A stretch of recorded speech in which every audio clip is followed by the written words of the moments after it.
AP Showbiz Minute.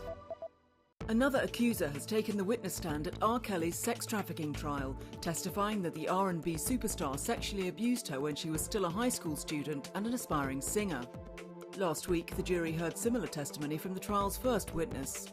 Kelly's lawyers have labelled the accusers groupies who wanted to take advantage of his fame and fortune.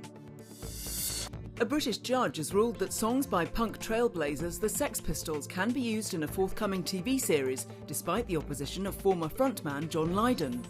Ex-Pistols guitarist Steve Jones and drummer Paul Cook sued the singer after he tried to block the music's use in Pistol, directed by Danny Boyle.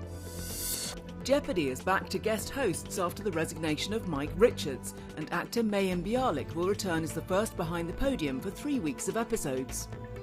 Richards stepped down on Friday after a report detailed past demeaning comments he made about women, the homeless and others. This is Lizzie Knight with AP Showbiz Minute.